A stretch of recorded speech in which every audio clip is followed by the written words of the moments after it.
Yellowstone é um dos lugares mais visitados do planeta, graças ao incrível parque nacional com um número estonteante de atrações. No entanto, os visitantes do Parque Nacional talvez queiram tomar cuidado, pois uma rachadura de 30 metros de largura acabou de se abrir em menos de 24 horas. O que está causando a rachadura e o que ela significa para o Parque Nacional e seus arredores? O Parque Nacional de Yellowstone tem algo para todos, e é por isso que é um destino popular para turistas do mundo todo. Entre eles está o Grand Canyon. O rio Yellowstone esculpiu esse magnífico canyon, que tem 32 km de comprimento e 1.200 pés de profundidade. A cachoeira Lower Falls, onde o rio despenca 30 metros, o dobro da altura das cataratas do Niágara, antes de atingir o fundo do canyon com tanta força que envia espuma e névoa a centenas de metros para cima, umedecendo as rochas tão constantemente que o musgo verde brilhante cresce acima da água, e é a sua característica mais famosa e amplamente fotografada. À medida que a água corre e acaba parando de espumar, ela parece verde, mas é completamente clara. A cor do rio é causada por algas e musgo. Há também a Mammoth Hot Spring, criada pelo calor, água, minerais e calcário, todos trabalhando juntos para formar a famosa, onde travertinos de cores variadas, um tipo de carbonato de cálcio, foram dissolvidos do calcário abaixo do solo e levados à superfície por fontes crescentes de água quente. Apesar do fato de que algumas nascentes e terraços morrem, o fluxo total de água dentro de Yellowstone é surpreendentemente constante à medida que novos fluxos chegam à superfície. O Minerva Terrace, com a sua estranha semelhança com uma escadaria ornamentada, é uma das características mais impressionantes do local. Há também a área do vulcão de lama de Yellowstone, onde você sentirá o cheiro antes de ver. O odor nocivo é causado pelo enxofre, que também é responsável pelo sibilar e gorgolejar da lama. O ácido sulfúrico corrói a paisagem ao redor, criando uma atmosfera estranha, porém cativante de outro mundo. Outra área popular no Parque Nacional é a Upper Geyser Basin, que contém a maioria das características geotérmicas do parque, incluindo o famoso geyser Old Faithful. Esse é o lugar onde você, se quiser ver um geyser entrar em erupção, consegue. O parque pode prever as erupções de 5 grandes geysers na Upper Geyser Basin. Todas essas características têm algo em comum, algo quente e ardente que você não vai querer encontrar, um vulcão. Yellowstone é conhecido por ser um lugar fortemente ligado a vulcões, e os efeitos do vulcão se manifestam de várias maneiras no parque. No entanto, uma nova manifestação está se formando, e é assustadora. Em apenas 24 horas, o parque desenvolveu uma vasta fenda de 30 metros de largura. Isso forçou as autoridades do parque a fechar uma grande seção enquanto realizavam investigações urgentes para determinar o que estava acontecendo e o que isso significava para a topografia da área. A fissura foi descoberta em uma área conhecida como Teton, na seção de Wyoming do Parque Yellowstone. Entretanto, o Teton não é estranho aos vulcões. Na verdade, a grandeza acidentada dos Tetons é o resultado de 4 fatores geológicos: rochas duras e resistentes no núcleo, elevação vertical, a idade do movimento de formação da montanha e forças dinâmicas de destruição. Muitas outras montanhas em Wyoming têm rochas igualmente duras em seus núcleos e uma quantidade igual de elevação vertical, mas elas se erguem há cerca de 50 a 60 milhões de anos. Desde então, sofreram erosão. Os Tetons, por outro lado, são a cadeia de montanhas mais jovens de Wyoming, datando de menos de 10 milhões de anos, e portanto não sofreram erosão tão profunda. Qualquer declive ou penhasco íngreme é especialmente vulnerável aos métodos destrutivos da natureza. Os Tetons representam uma luta sem fim entre 2 forças opostas. A primeira é a extrema dureza das rochas, e como resultado, sua resistência à erosão. O segundo fator é a presença de agências de transporte eficientes que movem todos os detritos de rocha para longe das montanhas e das encostas mais baixas. A maioria das rochas de Teton Range está entre as mais duras, resistentes e menos porosas conhecidas. Como resultado, elas são resistentes à desintegração mecânica causada por mudanças de temperatura, gelo e água. Elas são compostas principalmente de minerais que sofrem muito pouco decomposição química no clima frio dos Tetons. A ausência de camadas fracas impede que as massas rochosas resistentes desmoronem sob seu próprio peso.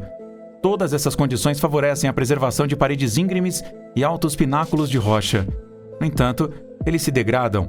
Grandes pilhas de rocha quebrada ou talos, que se espalham pelas encostas de todos os picos mais altos, são testemunhas do ataque implacável da erosão às cidadelas das montanhas. As coisas estão longe de ser estáticas aqui, pois uma ampla gama de temperaturas diárias e anuais causa contração e expansão minuciosas das partículas de rocha. O estresse e a tensão são produzidos por mudanças repetidas de volume. Portanto, embora as rochas dos Tetons sejam extremamente densas, elas acabam cedendo e uma rachadura se forma. A água se infiltra ao longo dessa superfície de fraqueza, congela e se expande, afastando uma placa de rocha da parede da montanha, seja durante a noite ou em longos períodos de frio. A repetição do frost wedging, como processo, é conhecido. Acaba fazendo com que a laje tombe e caia. O que acontece com a laje de rocha? Dependendo da inclinação da montanha, ela pode cair e rolar centenas ou milhares de metros. Ao encontrar obstáculos, pedaços se quebram. Todos os fragmentos chegam ao fundo do vale ou à encosta, onde descansam brevemente. Como resultado, a gravidade move os detritos de rocha por distâncias significativas e facilmente observáveis. Esses detritos não são estacionários. Se estiverem misturados com neve ou saturados com água, a massa inteira pode fluir lentamente como uma geleira. Alguns podem ser vistos no lado sul do Granite Canyon, e quase 1 quilômetro de comprimento, pode ser encontrado no vale norte do Eagles Rest Peak. As inúmeras avalanches de neve que descem as encostas das montanhas após fortes nevascas no inverno também desempenham um papel no transporte gravitacional. Pedras soltas e detritos são levados pelas encostas das montanhas pela neve em movimento até as pilhas de talos abaixo. As árvores, os arbustos e o solo são varridos dos locais de deslizamento, deixando cicatrizes visíveis nas encostas e expondo novas superfícies de rocha aos ataques da água e do gelo. Muitas das árvores danificadas, quebradas e arrancadas das trilhas do cânion são testemunhas silenciosas do incrível poder dos deslizamentos de neve.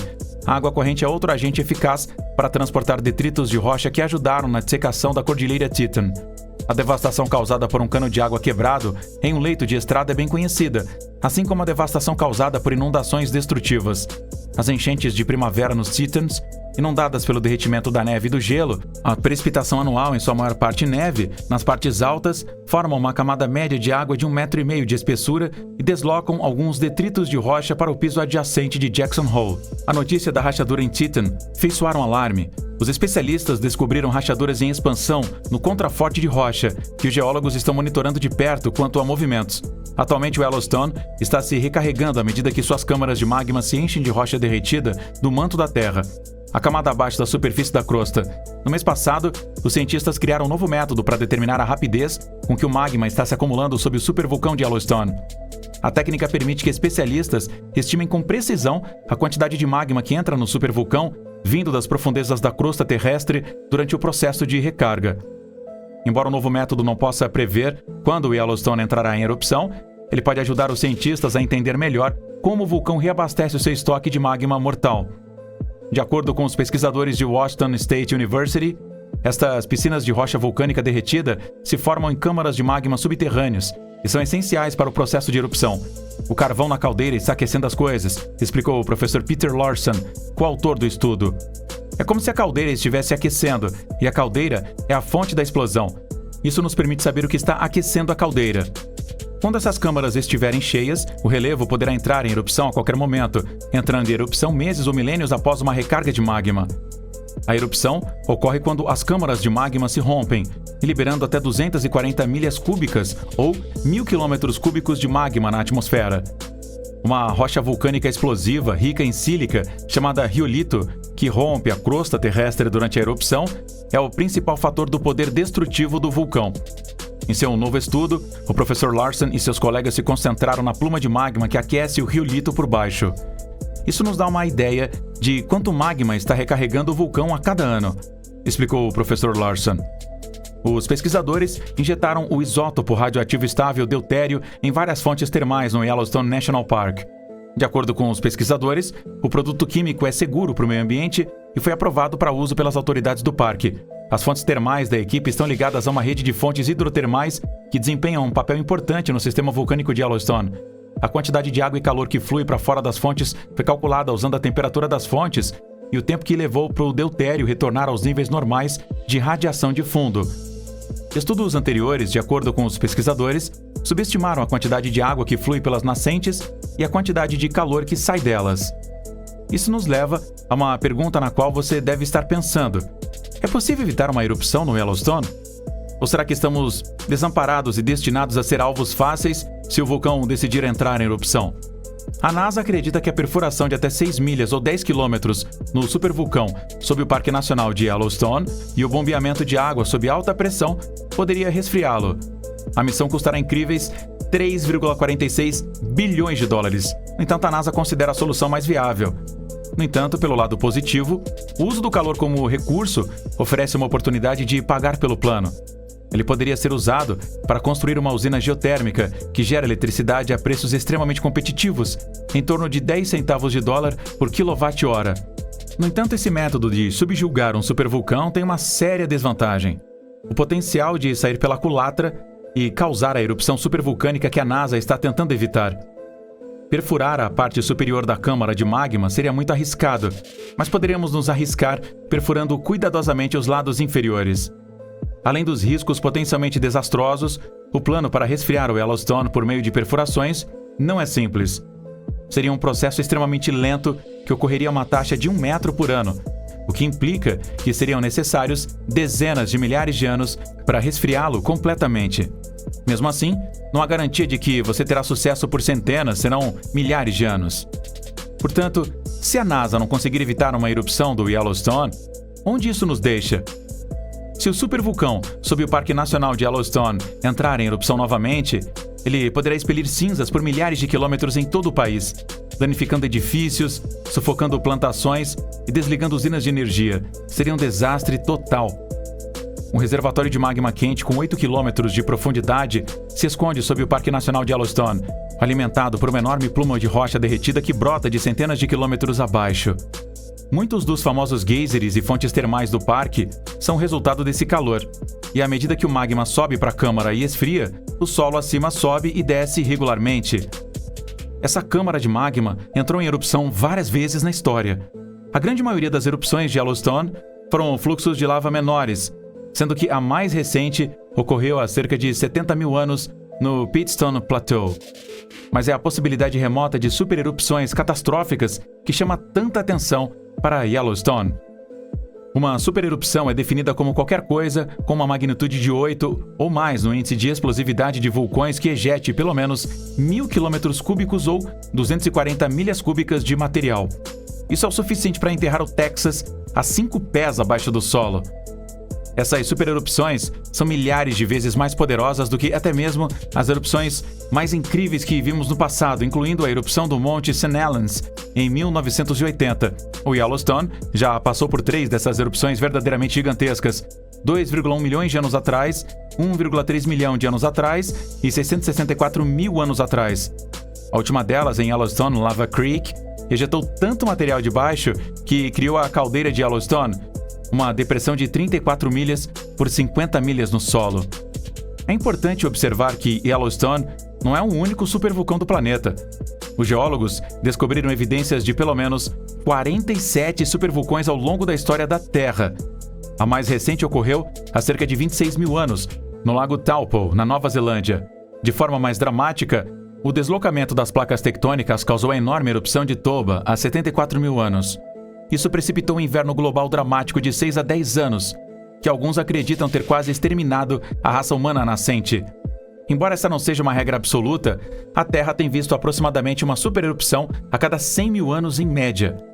Um dos cenários prováveis da erupção do Yellowstone é um evento menor com fluxos de lava, semelhante ao que está acontecendo atualmente no rio Bararbunga, da Islândia, e possivelmente uma explosão vulcânica típica.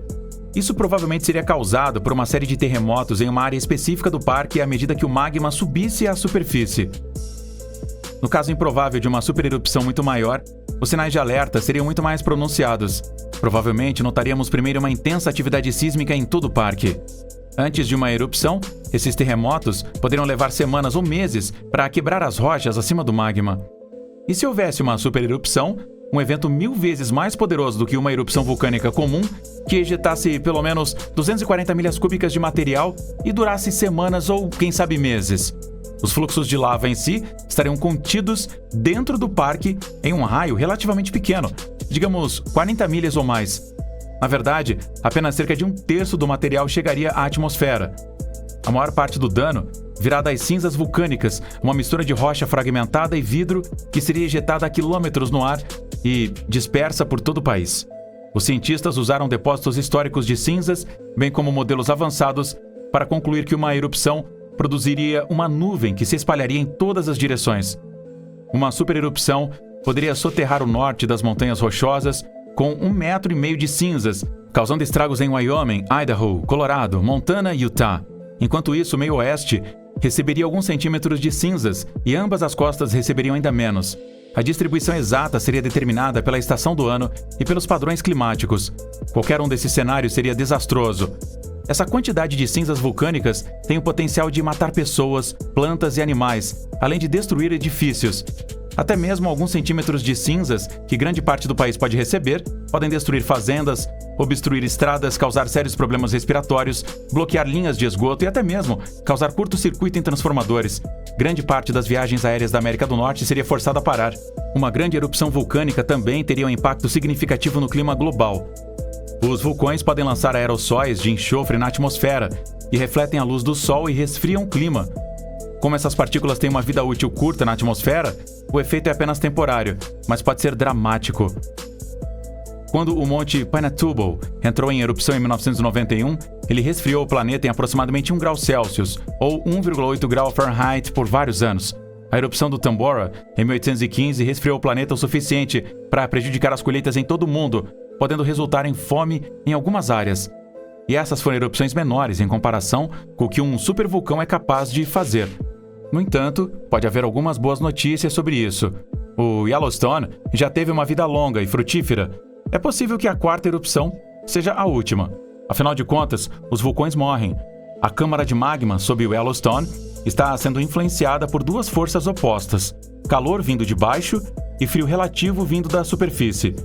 Se houver menos calor vindo de baixo, a câmara poderá congelar, transformando-se em um corpo sólido de granito. Também vale a pena observar que o ponto quente vulcânico abaixo de Yellowstone está se movendo gradualmente para o nordeste, ou mais precisamente a placa tectônica norte-americana, acima do ponto quente, está migrando para o sudoeste. Em uma escala de tempo suficientemente longa, o hotspot sairá debaixo do Yellowstone e o supervulcão presumivelmente morrerá. Como você acha que uma erupção do Yellowstone o afetará? Vamos ouvir o que você acha sobre isso na seção de comentários.